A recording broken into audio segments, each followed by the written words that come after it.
অথচ মন্ত্রণালয় পাইছে পুরা 10 জন উপদেষ্টা, মন্ত্রী আর প্রতিমন্ত্রী মর্যাদা। আসেন নাম ধরে শুনি। 5 জন পাইছে পূর্ণমন্ত্রী মর্যাদা। চাঁদ আব্বাস রাজনৈতিক উপদেষ্টা, নজরুল ইসলাম খান রাজনৈতিক উপদেষ্টা, রুহুল কবির রিজভী রাজনৈতিক উপদেষ্টা, ইসমাইল জাবিউল্লাহ জনপ্রশাসন, রাশেদ আল মাহমুদ তিতুমির অর্থ পরিকল্পনা, আর 5 জন পাইছে প্রতিমন্ত্রী মর্যাদা। এগুলো পূর্ণমন্ত্রী মর্যাদা। হুমায়ুন কবির পররাষ্ট্র মন্ত্রণালয়, দুর্যোগ ব্যবস্থাপনা, ত্রাণ আর বেসামরিক বিমান পরিবহন, ব্রিগেডিয়ার জেনারেল অবসরপ্রাপ্ত শামসুল ইসলাম প্রতিরক্ষা মন্ত্রণালয়, Kasha Zahed policy and strategy, Mahdi Amin শিক্ষা এবং প্রবাসী কল্যাণ, শ্রম এবং কর্মসংস্থান, রিয়ান আসিফ আসাদ ডাক টেলিযোগাযোগ আইসিটি বিজ্ঞান এবং প্রযুক্তি, পররাষ্ট্র, প্রতিরক্ষা, শিক্ষা, আইসিটি, অর্থ পরিকল্পনা। এগুলো কি পরামর্শ দেওয়ার মন্ত্রণালয়? এগুলো রাষ্ট্র মেরুদণ্ড, মূল নির্বাহী মন্ত্রণালয়। আর এই মন্ত্রণালয়ের কাজ দেখতেছে এমন মানুষ যারা মন্ত্রী না, যারা শপথ নেয়নি। এবার তৃতীয় শ্রেণী,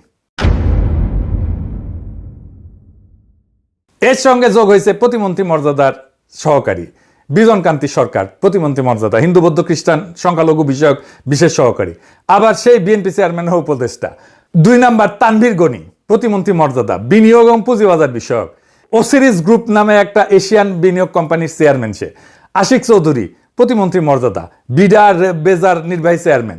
এই আশিক চৌধুরী প্রতিমন্ত্রী মর্যাদা প্রথম দিছিল প্রফেসর ইউনূসের অন্তর্বর্তী সরকার 2025 সালের এপ্রিলে।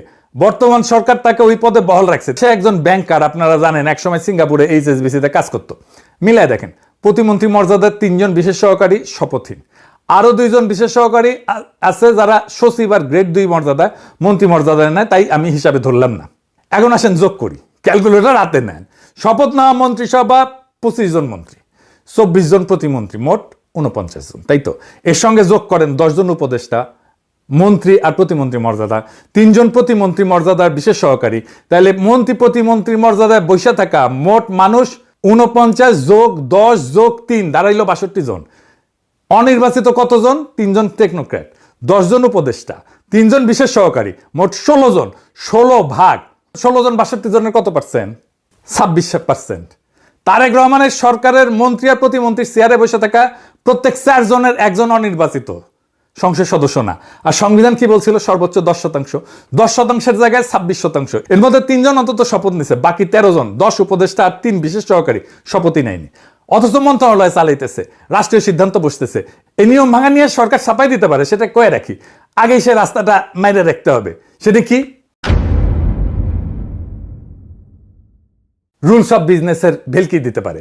আপনাকে সরকার বলবে এরা তো মন্ত্রী না, এরা উপদেষ্টা, তাই 10% কোটা এদের গোনা যাবে না। এই যুক্তিটা, এটা ভেলকি, এই যুক্তিটাই ফালতু। কেন? কারণ এই উপদেষ্টা নিয়োগের ভিত্তিটা কি? রুলস অফ বিজনেসের 1996 rule 3 B. Rules of business জিনিসটা কি মনে আছে? অনুচ্ছেদ 55(6) যেখানে বলা আছে রাষ্ট্রপতি সরকারি কার্যক্রম বন্টনের জন্য বিধি প্রণয়ন করবে। সেই বিধির নামই রুলস অফ বিজনেস। মানে এই রুল অফ বিজনেস জন্ম নিছে সংবিধানের একটা অনুচ্ছেদ থেকে। এই রুল অফ বিজনেস সংবিধানের সন্তান, সংবিধানের অধীন, আইনের ভাষায় সাবঅর্ডিনেট ল বা অধস্থ নাই। আর এই একটা সহজ নিয়ম আছে, সন্তান কখনো বাবার চেয়ে বড়। সংবিধান প্রেমী একটা দল আছে না, জানেন তো, সংবিধান না মেনে কিছুই করে না, হাগামতাও করে না। আপনারা জানেন কোন সে দল? আমি নাম করতে চাই না, নাম বললে চাকরি থাকবে না। আমি নাম বলবো না। একজনকে জিজ্ঞেস করেছিলাম, ভাই আইন শৃঙ্খলায় যারা নিয়োজিত, নাম বললে চাকরি থাকবে না। বুঝেছেন? কিন্তু সেই দল একে একে সংবিধানের সব নিয়ম কানুন ভাঙতেছে। আমাদের কপালে এমন একটা বিরোধী দল আমরা পাইছি, গৃহপালিত বিরোধী দল। তারা কি সব আলাপ করে সংসদে, কিন্তু আসল আলাপের ধারে কাছ দেওয়া যায় না। কারো গাড়ি লাগে, কারো ওয়াশিং মেশিন লাগে, মাইক্রোওয়েভ ওভেন লাগে, রাষ্ট্র নিয়ে, রাষ্ট্রের গন্তব্য নিয়ে, রাষ্ট্রের প্র্যাকটিস নিয়ে কোনো গভীর আলাপ নাই।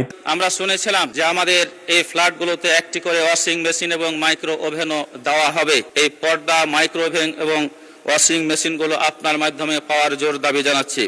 তাইলে কেমনে সরকারি দল সংবিধান লঙ্ঘন করতেছে? আসেন এটা বুঝে দেখি।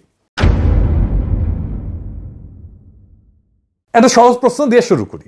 বাংলাদেশে পররাষ্ট্র মন্ত্রণালয়ের একটা অংশ কে দেখতেছে? প্রতিরক্ষা মন্ত্রণালয় কে দেখতেছে? শিক্ষা মন্ত্রণালয় কে দেখতেছে? আইসিটি মন্ত্রণালয় কে দেখতেছে? আপনি কইবেন মন্ত্রীরা।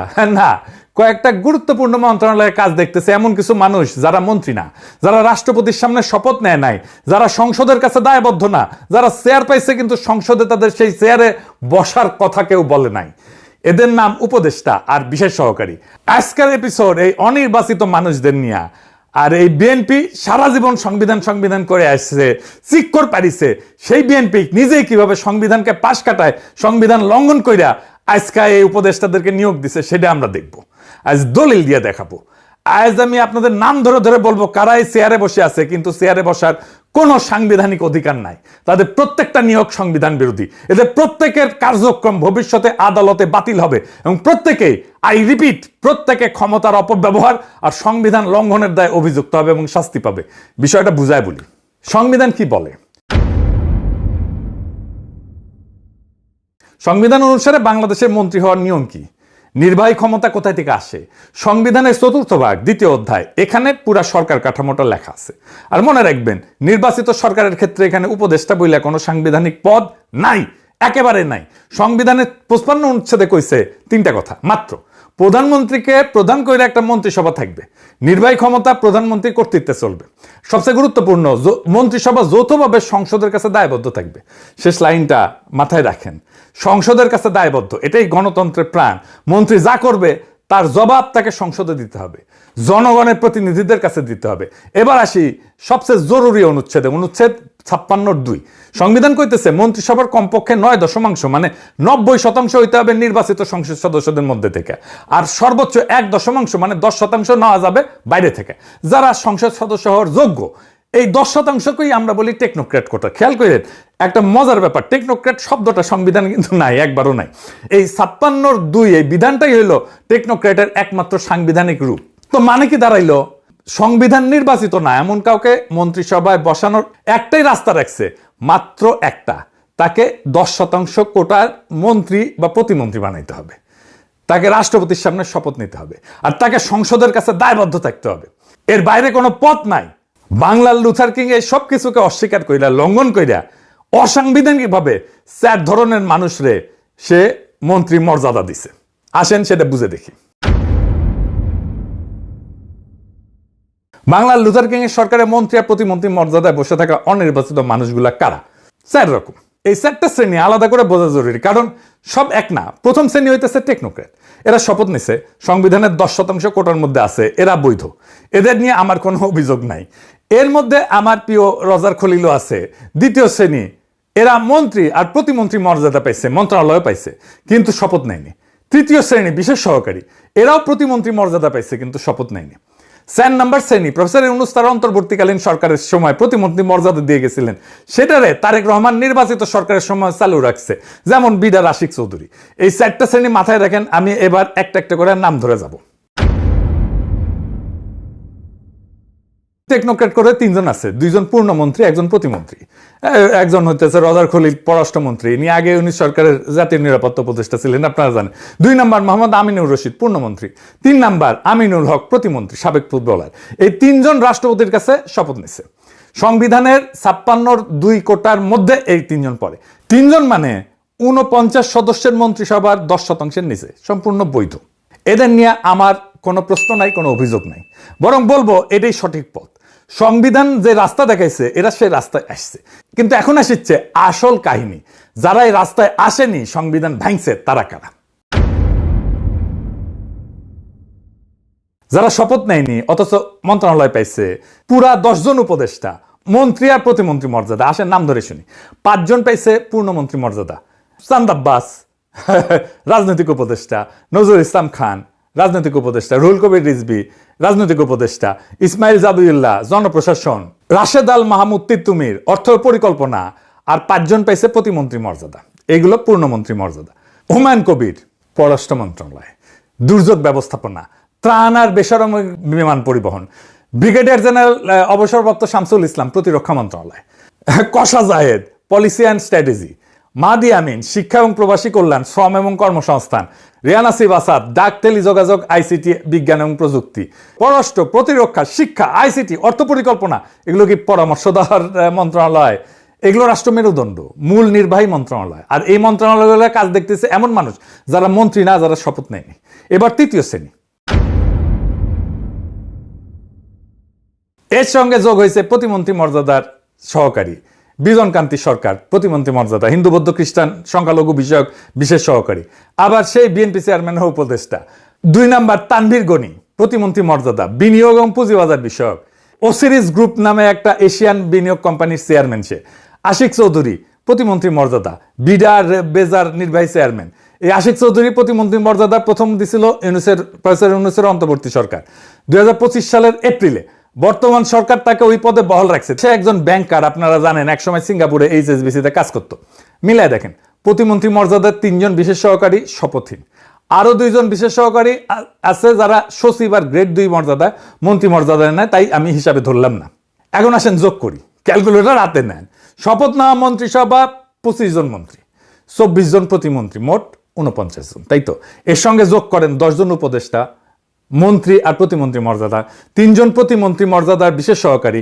তাহলে মন্ত্রী প্রতিমন্ত্রী মর্যাদায় বসে থাকা মোট মানুষ 49 যোগ 10 যোগ 3 দাঁড়াইলো 62 জন। অনির্বাচিত কতজন? 3 জন টেকনোক্র্যাট, 10 জন উপদেষ্টা, 3 জন বিশেষ সহকারী, মোট 16 জন। 16 ভাগ 16 জন 62 জনের কত পার্সেন্ট? 26%। তারেক রহমানের সরকারের মন্ত্রী আর প্রতিমন্ত্রীর চেয়ারে বসে থাকা প্রত্যেক 4 জনের 1 জন অনির্বাচিত সংসদ সদস্য না। আর সংবিধান কি বলছিল? সর্বোচ্চ 10%। 10%-এর জায়গায় 26%। এর মধ্যে 3 জন অন্তত শপথ নিছে, বাকি 13 জন, 10 উপদেষ্টা আর 3 বিশেষ সহকারী শপথই নেয়নি। অথচ মন্ত্রণালয় চালাইতেছে, রাষ্ট্রীয় সিদ্ধান্ত বসতেছে। এই নিয়ম ভাঙা নিয়ে সরকার ছাপাই দিতে পারে, সেটা কয়ে রাখি। আগেই সে রাস্তাটা মাইরে রাখতে হবে। সেটা কি? রুলস অফ বিজনেসের ভেলকি দিতে পারে। আপনাকে সরকার বলবে এরা তো মন্ত্রী না, এরা উপদেষ্টা, তাই 10% কোটা এদের গোনা যাবে না। এই যুক্তিটা, এটা ভেলকি, এই যুক্তিটাই ফালতু। কেন? কারণ এই উপদেষ্টা নিয়োগের ভিত্তিটা কি? রুলস অফ বিজনেসের 1996 rule 3 B. Rules of business জিনিসটা কি মনে আছে? অনুচ্ছেদ 55(6) যেখানে বলা আছে রাষ্ট্রপতি সরকারি কার্যক্রম বন্টনের জন্য বিধি প্রণয়ন করবে। সেই বিধির নামই রুলস অফ বিজনেস। মানে এই রুল অফ বিজনেস জন্ম নিছে সংবিধানের একটা অনুচ্ছেদ থেকে। এই রুল অফ বিজনেস সংবিধানের সন্তান, সংবিধানের অধীন, আইনের ভাষায় সাবঅর্ডিনেট ল বা অধস্থ নাই। আর এই একটা সহজ নিয়ম আছে, সন্তান কখনো বাবার চেয়ে বড় হইতে পারে না। অধস্থ আইন কখনো মূল সংবিধানের সীমা ভাঙতে পারে না। সংবিধান বলছে অনির্বাচিত লোককে মন্ত্রিসভায় বসাইতে হইলে 10% কোটায় শপথ নিয়ে বসাইতে হবে।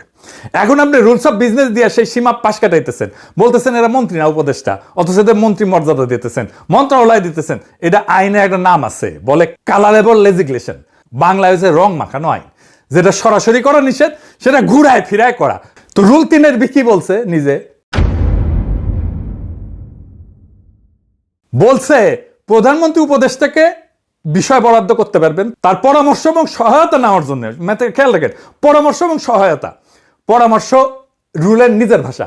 তাহলে পররাষ্ট্র মন্ত্রণালয় চালানো কি, পররাষ্ট্র মন্ত্রণালয় চালানো কি পরামর্শ, প্রতিরক্ষা মন্ত্রণালয় চালানো কি সহায়তা?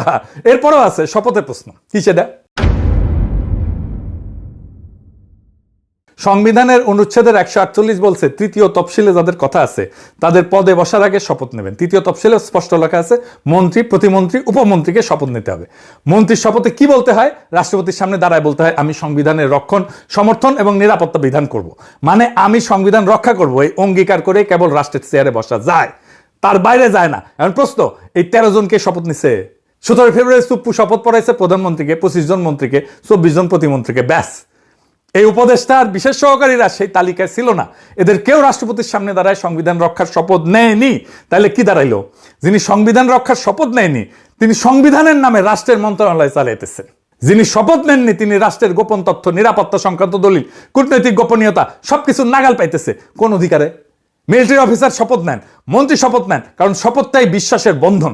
শপথহীন একজন মানুষের হাতে রাষ্ট্রের গোপন তথ্য, এটা শুধু আইন ভাঙা না, এটা নিরাপত্তায় ফাটল, এটা সংবিধান বিরোধী কাজ, এটা রাষ্ট্র বিরোধী কাজ। আরো একটা গুরুতর সমস্যা আছে, কি সেটা? কল্পনা করেন একজন উপদেষ্টা একটা ভয়ঙ্কর ভুল সিদ্ধান্ত নেন। মানুষের তো ভুল হইতেই পারে, তাই না? ম্যান ইজ মর্টাল, মানুষ মাত্রই ভুল। তারপরে ধরেন ভুল করলো, দেশের ক্ষতি হইলো, তাকে এখন তার কাছে কে জবাব চাইবে?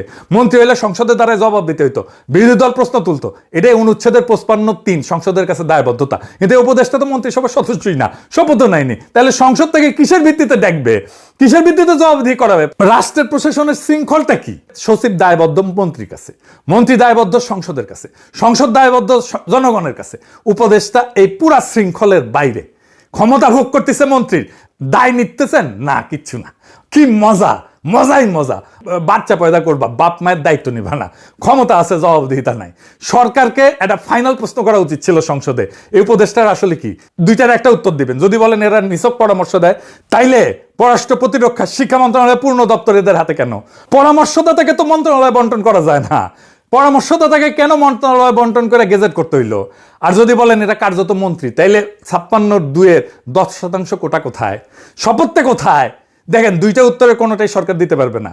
বেরোনোর কোনো দরজা নাই। কিন্তু নাসিরউদ্দিন হজ্জার 2 কেজি মাংস কিনে আনিছিল বাসাত, বউরে বলছে পাকাও মাংস, পাকাও ভালো করিয়া, মজা করিয়া যেন খাইতে পারে। বউ পাকায় চাইতে গেছে, একটু এতই ভালো হয়েছে রান্না যে চাইতে চাইতে পুরাটাই খায় ফেলিছে। এখন হজ্জা খাইতে এসছে, বউ মাংস দেয় না, তো হজ্জা জিগায় 2 কেজি মাংস কিনেছিলাম, ওইটা কই? বউ কয় বিড়ালে খাইছে। তো হজ্জা বিড়াল ধরিয়া এনে পাল্লাই তুলিছে, জামাতের পাল্লা আর কি, বুঝি চাও? এই যে এইটা দেখে বিড়ালের ওজন 2 কেজি। হ্যাঁ, হজ্জা কইতেছে এইটা যদি বিড়াল হয় তাহলে মাংসটা কই, আর এটা যদি মাংস হয় তাহলে বিড়ালটা কই? এইটা যদি টেকনোক্র্যাট কোথায় হয় তাহলে 10%-এর বেশি কেন? আর যদি নিছক উপদেষ্টা হয় যে পরামর্শ দিবে, তাহলে মন্ত্রণালয়ের দায়িত্ব কেন তাদের উপরে? এবার আসল মজা, বিএনপির ভণ্ডামিটা ধরাই দিই। এই দলটা বিএনপি সারা জীবন কি করে আসছে, সংসদে কি করে চিল্লায় সংবিধান সর্বোচ্চ আইন, সংবিধানের বাইরে যাওয়া যাবে না, গণভোট মানে না, সংবিধানের দোহাই দিয়া। হাসিনা সেই 72 সংবিধানের উপরে কেমন প্রেম দেখেন, মুখে এই কথা, আর কামে কি করে?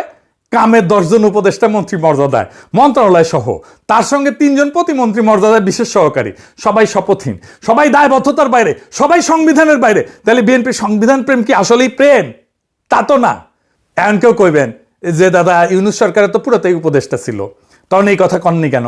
ভালো প্রশ্ন, উত্তরটাও পরিষ্কার। ইউনূসের উপদেষ্টারা সংবিধানের পদে বসছিলেন, তত্ত্বাবধায়ক ব্যবস্থা সংবিধানে লেখা ছিল, তারা রাষ্ট্রপতির সামনে শপথ নিছিলেন, আর তখন তো সংসদই ছিল না। তাই 90 এবং 10% কোটার প্রশ্ন ছিল না, সেটা ছিল নির্বাচন করানোর জন্য একটা ব্যতিক্রমী সেতু সরকার। সেজন্য বলি আমরা অন্তর্বর্তীকালীন সরকার। কিন্তু তারেক রহমানের সরকার স্বাভাবিকভাবে নির্বাচিত সরকার, এনে পুরো সংসদ আছে, মন্ত্রিসভা আছে, আর তার পাশাপাশি রুলস অফ বিজনেস দিয়ে শপথহীন উপদেষ্টা বসানো হইতেছে মন্ত্রণালয় সহ। এরই পার্থক্য। নাম এক, উপদেষ্টা কিন্তু একটা সংবিধানের ভিতরের জিনিস, আর একটা সংবিধান পাশ কাটায় বাইরের জিনিস। তারেক রহমানেরটা সংবিধানের একটাই পথ রাখছিল, সর্বোচ্চ 10% অনির্বাচিত কোটায় শপথ সহ, দায়বদ্ধতা সহ। আর বাস্তবে কি হইল? মন্ত্রী প্রতিমন্ত্রীর চেয়ারে প্রায় 26% অনির্বাচিত, প্রত্যেক 4 জনে 1 জন, তাদের 13 জন শপথই নেয়নি। কিন্তু পররাষ্ট্র থেকে প্রতিরক্ষা, শিক্ষা থেকে আইসিটি, সব মন্ত্রণালয়ে কাজ দেখতেছে। রুলস অফ বিজনেস নামের একটা অধস্তন আইন দিয়া সংবিধানের সীমা লঙ্ঘন কইরা পাশ কাটায় উপদেষ্টা বসানো হয়েছে। উপদেষ্টা বানায় মন্ত্রীর মর্যাদা দিয়ে, মন্ত্রণালয় দিয়ে, কিন্তু শপথ ছাড়া, দায়বদ্ধতা ছাড়া। এটা ছোট কোনো ব্যাপার না, এটা গণতন্ত্রের ভিত্তিতে ফাটল ধরছে। আর যে দলে কাজ করছে সে উঠতে বসতে সংবিধানের নাম জপে।